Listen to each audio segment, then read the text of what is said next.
different things with his hands, right? And they each hand from the position is it's a code to the work that he did, right? So he only got 2 feet when he stood the Vitruvian man. It's also called the Universal Man.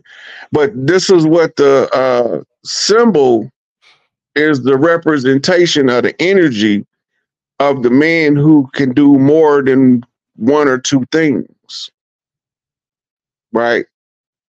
So a jack of all trades, the master of none. But the jack of all trades is better than the master of one. Right. So if you only know how to do one thing, you limit your value. The more stuff you can do, the more value you create within your circle. Right. So everybody know which uncle to call to fix the car, which cousin to call to cut your hair. We all know that, but we don't know that one person used to do all of that stuff. One person used to be able to be the barber, the dentist, the surgeon, the doctor, the lawyer. We used to know it all because it was part of early education. But now, the way that the system designed, they want to create a race of workers. They want to turn us from being constructive and productive to being drones, supporting the system that don't care nothing about us. The system is emotionless. It's heartless. It has no compassion at all. It was created to not have compassion. And all of the things that make it function is the varying division sciences of war that's being applied to the people under sociology. Right? They don't micromanage one individual unless he's very powerful. Normally, they manage groups using sociology, which they call herd behavior or shadow behavior. By moving with the group, you can easily control a group better than you can one person. All you got to do is look for the antagonist. Always pluck the antagonist out of and it won't never wake the rest of them up in order to rebel. So that's why everything is structured the way it is. Let's get to another question. Family, don't spam the chat with the same question. It takes away the enjoyment of the chat room for everybody participating in it. But don't spam, don't put your question 20 times. Why is there war in the spiritual world, Rod Hayes? Look, this is because you need to use the term war to understand the conflicts between energies. When you talk about war in the upper realms, you're talking about 2 opposing forces of energy trying to jockey for position to occupy the same wavelength. It's more like sound canceling out sound than it is blood guts warfare of the humans.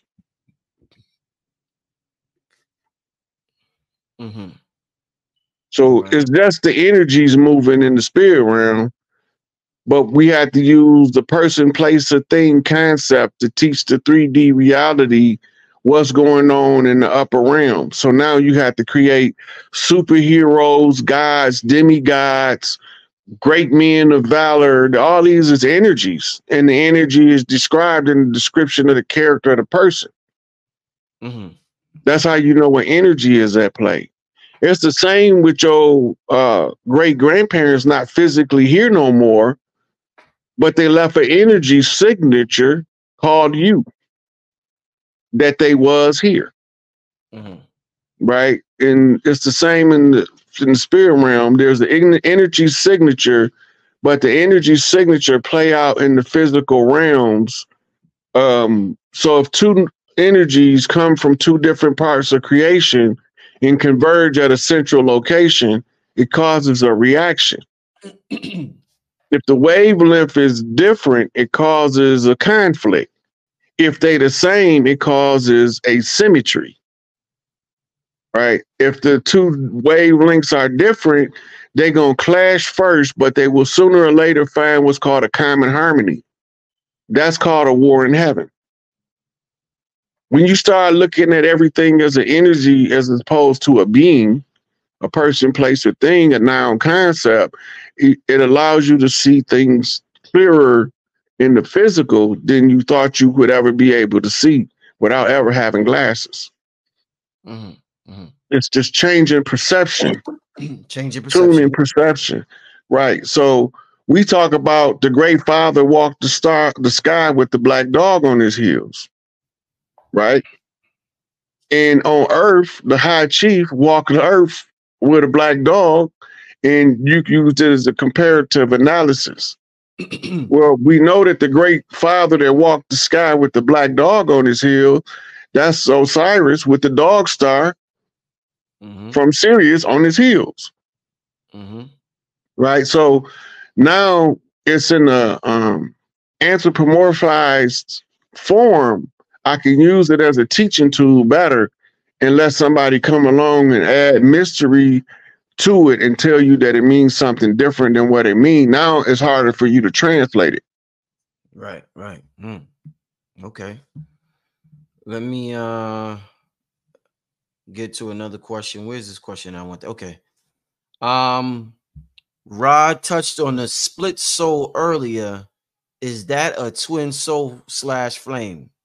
No, a good example of a split soul is what W.E.B. Du Bois wrote about in The Souls of Black Folk. It's a chapter called The Warring Soul. So the world tell you who they think you are. Everything that you believe about what the world told you are, that's your ego self.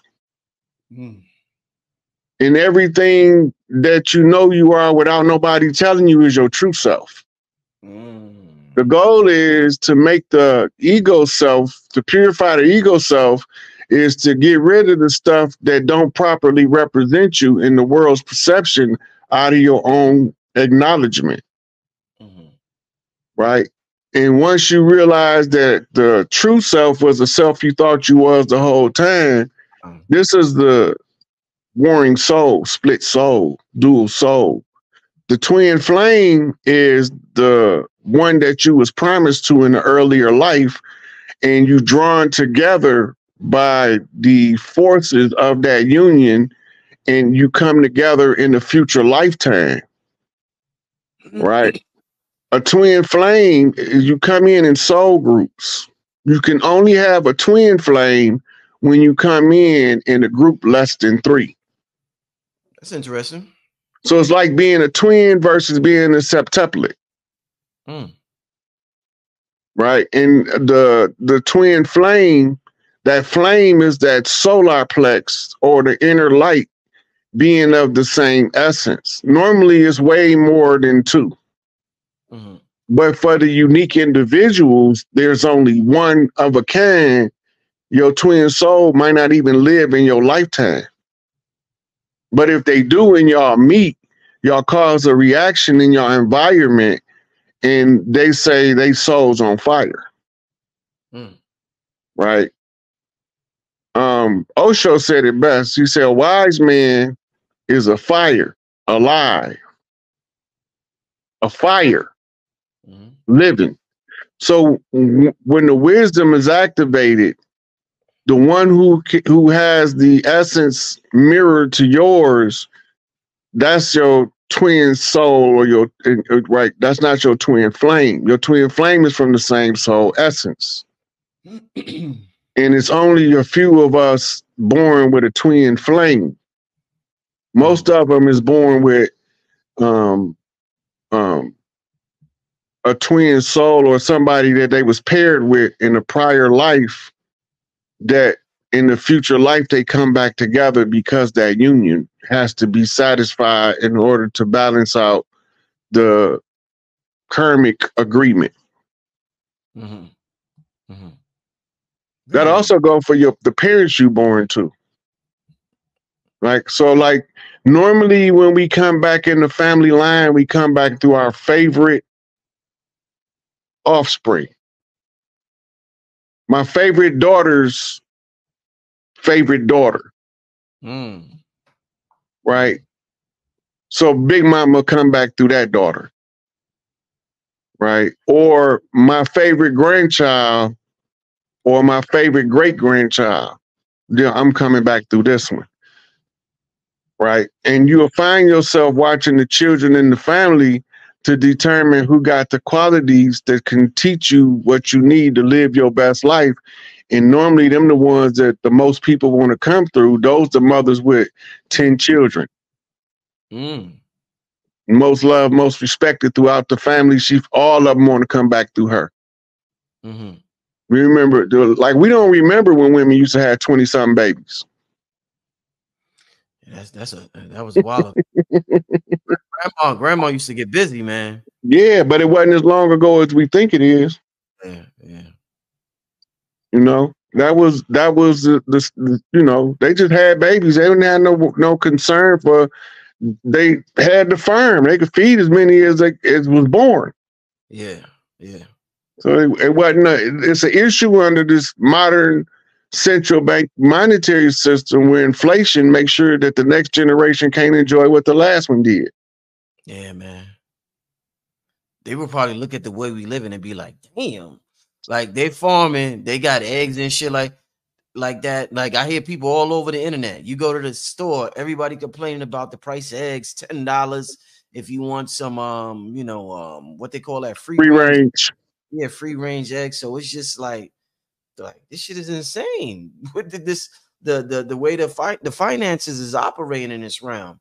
$10 for eggs. What if you got a family of 3, bro? Like that shit is like, bro, like this shit is wow, man.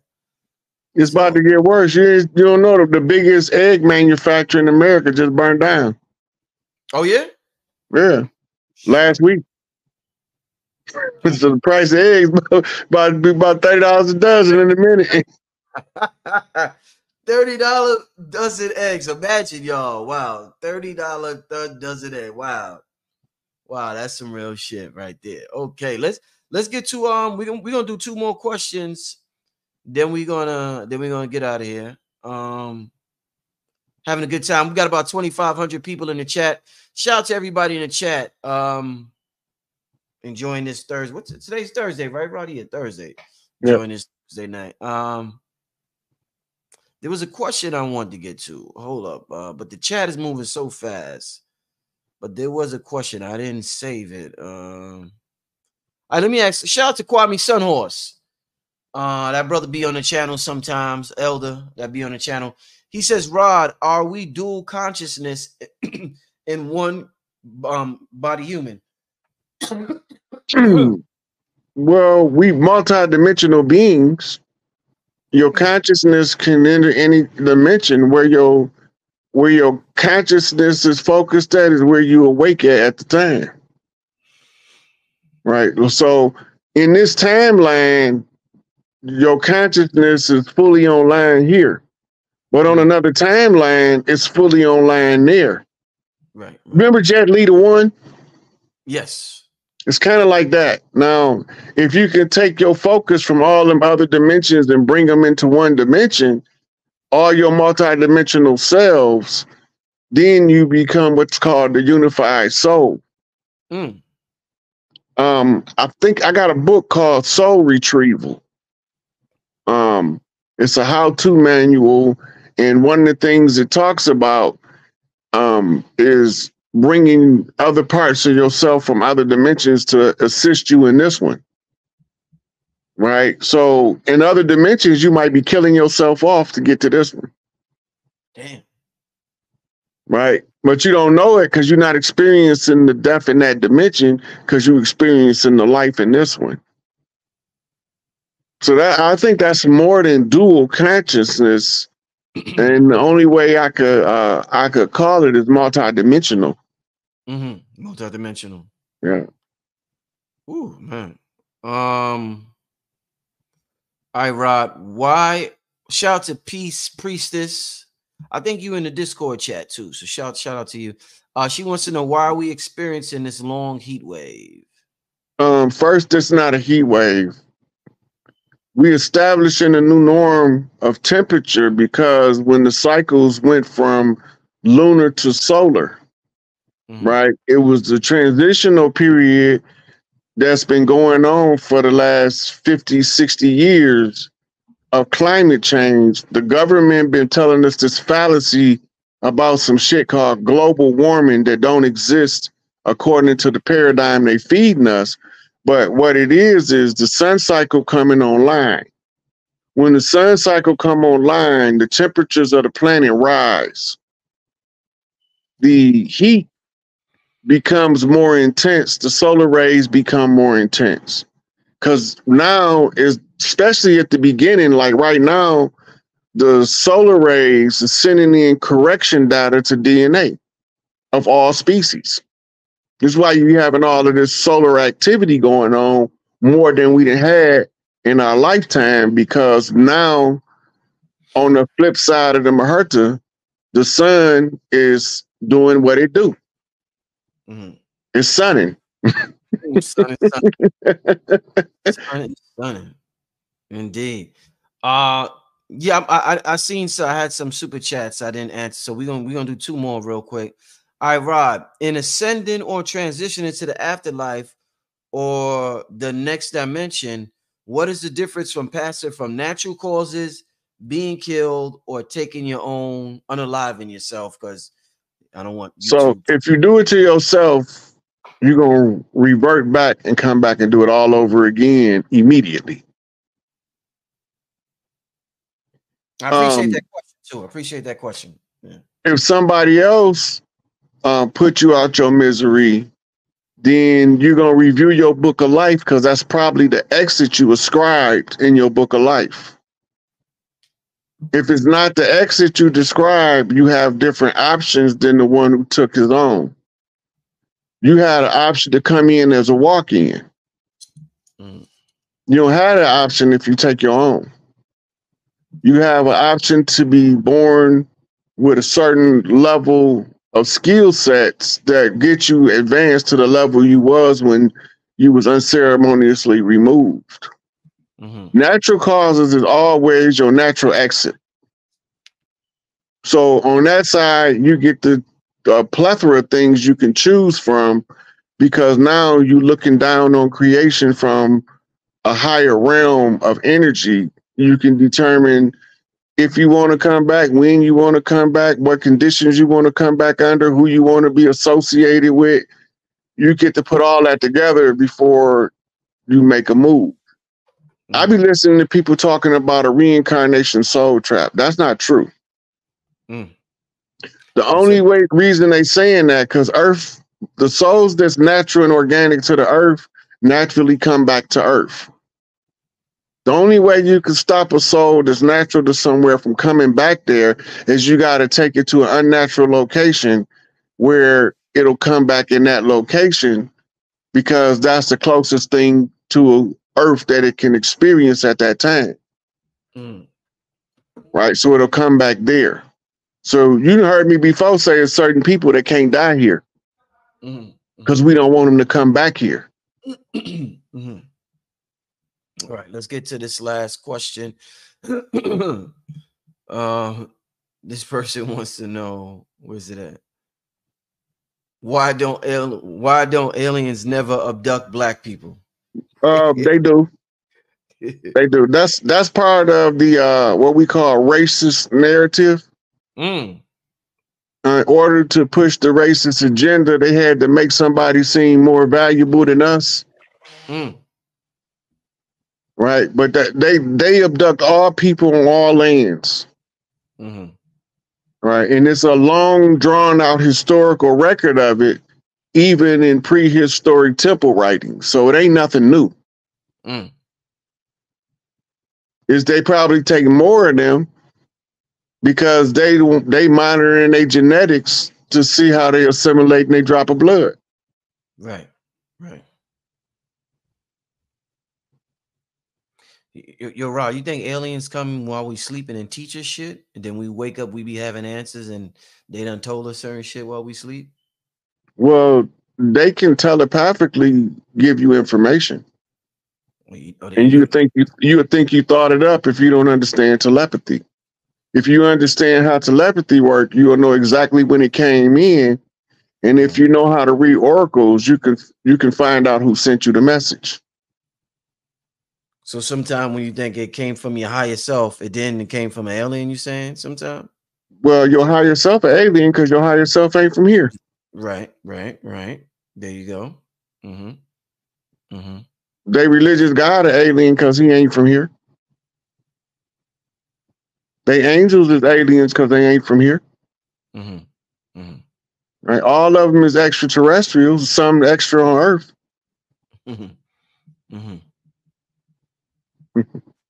Yeah, this was fire. Yeah, Maximum Rising. Yeah, this was fire. Yeah, this was definitely. I think Kendrick Lamar put a battery in Rod Hayes, man, because he was extra on it tonight, man. So shout out to Kendrick. You know what I'm saying?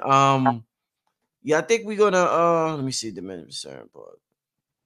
Yeah, I think we're gonna let me just ask this last one, Rod, because this person seemed like they really want to, you know, they feeling where's he? Yo, y'all got the chat moving so fast. Okay, all right, here we go. All right, this person is stuck in a certain position. This person is asking, when are we going